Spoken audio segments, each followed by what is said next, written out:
Welcome to No Movies in Hell. Hi, I'm LaClaw Scott, and today we are reviewing The Outfit. Mark Rylance.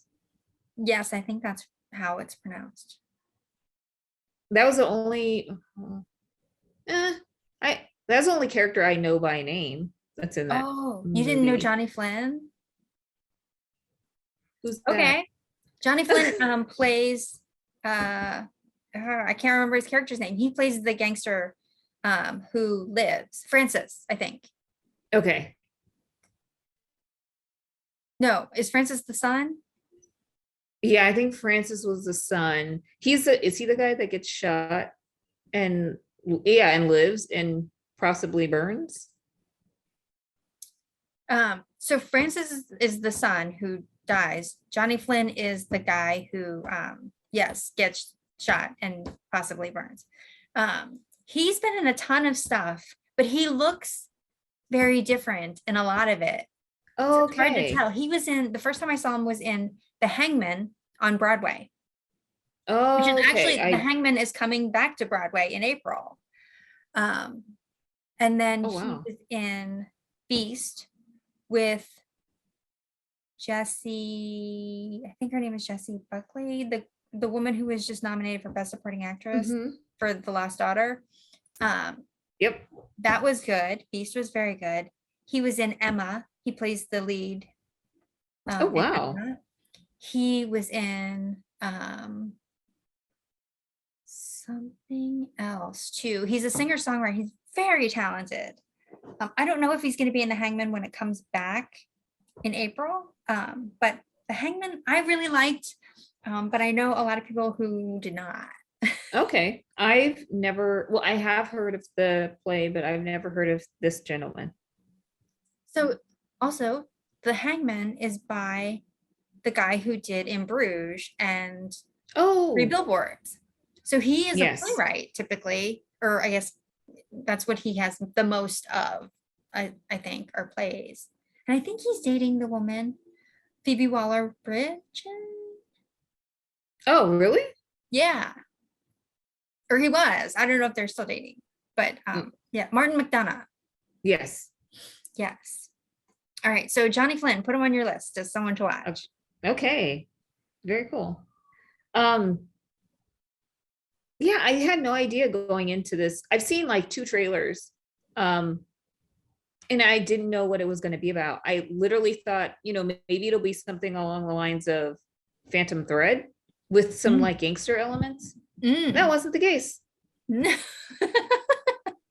Well, it sort of reminded me of Kingsman when I first saw the trailer, because I was like, oh, it's, there's an underground element to it, but it's housed in a haberdashery.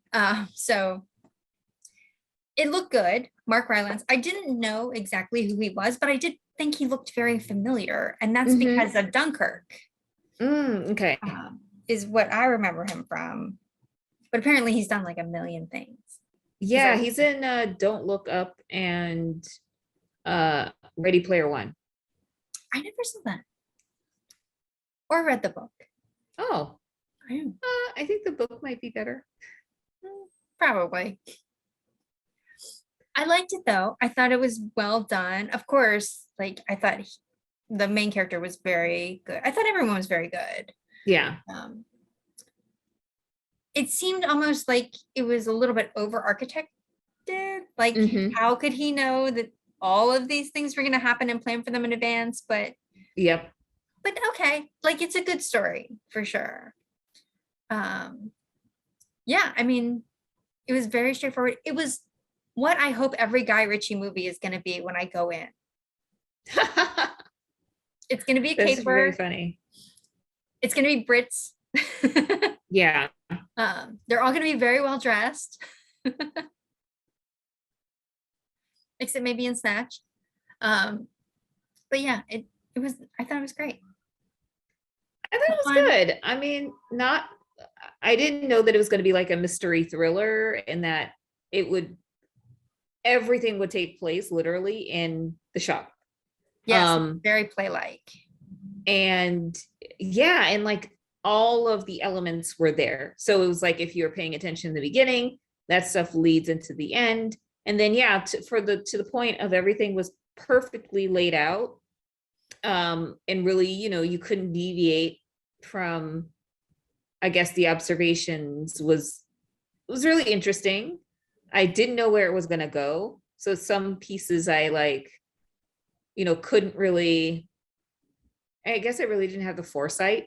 They did some like flashback scenes and some flash forward scenes. And I was like, oh, this is interesting. But I was like, okay, I wonder what the end goal was going to be here, because it just seemed like, of all the elements of, the gangster's son being murdered, the tape, the swapping of the tape, all this other, like, it did seem like there was a bit much. Yeah. Yeah, it's a little over the top, but caper movies often are. So I thought it was good for what it was. And yeah, I hope we get to see more original programming like this. Let's pull up the slides. Yeah. That's not it.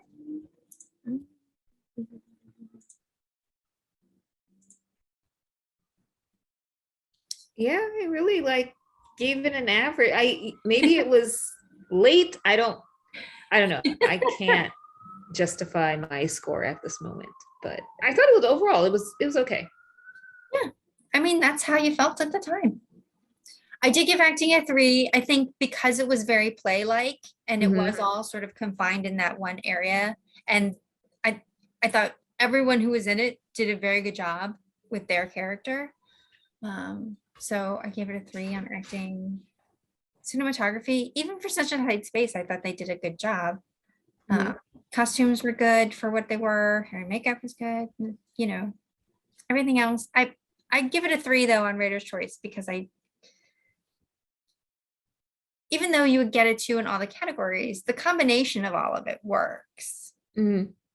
So yeah. All right.